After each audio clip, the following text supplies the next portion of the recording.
You know, I know they lost, dude, but they did score 3 goals, so you gotta take off the hat. No, I said I'd take it off if they scored 3 goals in a game. Yeah, they did. But it went to overtime, which means they only scored 3 goals in more than a 60-minute game. You know, I'm starting to think you just like that hat. Well, how can you not like it? I mean, look at all the colors. It's like Christmas. You ready? Big news. What? Seriously? No pigs yet. What? What was he doing? Wow. Bring him on. Beautiful.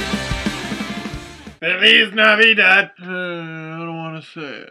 Alright, ow, kind of hurt. Leafs lose 4-3 in overtime to the Tampa Bay Lightning. But they do it in style. Coughing up a 2-goal lead, letting Tampa tie it with less than 10 seconds to go, and then losing in overtime. If you wrote that ending into a movie, people would say, dude, no way, that ending's too cheesy. Wait, does the movie take place in Toronto? And I want to be mad at the Leafs, I really do. But there's some other things you gotta look at, so let's do it. Things started off looking great. Less than a minute and a half into the game, Chris Versteeg scores. It looked like it was Schustrom's at first, but they ended up giving it to Versteeg, and it's 1-0 Toronto. His 7th of the season, he had 2 points in the game, Versteeg picking it up. And it's amazing the Leafs didn't make it 2, 3, 4, 9-0. Bozak with a chance. Joey Crabbe just called up with a chance. Mikhail Grabovski hits the crossbar. And then there's Schen's disallowed goal. So the goal was waved off because Clark MacArthur interfered with Dan Ellis. MacArthur was actually pinned between Ellis and Hedman. Where does he go? Let's pretend, total fantasy world, that Clark MacArthur really wanted to get out of Dan Ellis's way. Even if he wanted to, even if he was backing up, oh, Dan! Oh, I'm really sorry. I didn't see you there. I really didn't mean to back in you. I swear to God. Tim's on me later, okay? Tim's on me. I insist, Dan. Dan, I insist. Dan. Candy cane donut, Dan. All right.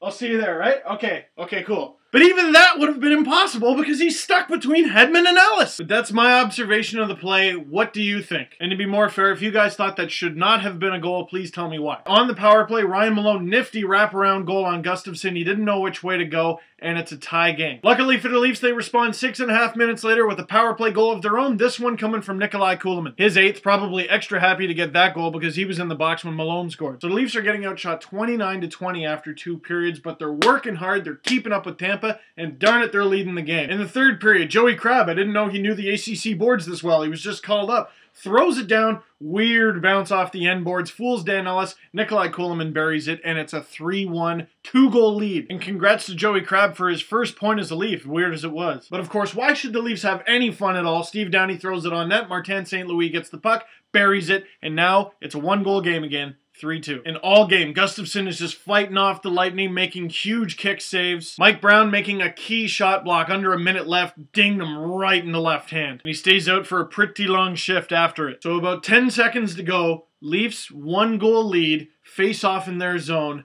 Can they do it? It's Tyler Bozak taking the face-off. But Tampa Bay wins the face-off, they get the puck back, shoots Martin St. Louis with his 10th of the season, tying the game with less than 10 seconds to go. You gotta laugh or else you'll cry. And I read a few comments asking, why was Bozak out for that face-off? Internet, when are the Leafs going to learn that they need to bring back Yannick Perreault? Or get Mark Savard, Brad Richards, and Devin Fitaguchi? Am I putting Tyler Bozak out in that situation? Yeah, every time. Internet, you know as well as I do, they should have called up Mike Zigomanis. And you know what? I read that argument a lot. Nothing against Mike Zigomanis. I think he's a heck of a player, but Tyler Bozak has the top face-off percentage on this team among the centers that regularly take face-offs, and I'm including Mike Zigomanis in that mix. In fact, at just under a 56% success rate, Tyler Bozak is 17th in the entire NHL. So the Leafs go to overtime. Luke Schenn, who, what a season he's having, tries the cross-ice pass in the offensive zone. Tampa intercepts it. They break out on a 2-on-1, and of course, it's the Leafs' luck that Simon Gagne would get his first goal as a Bolt,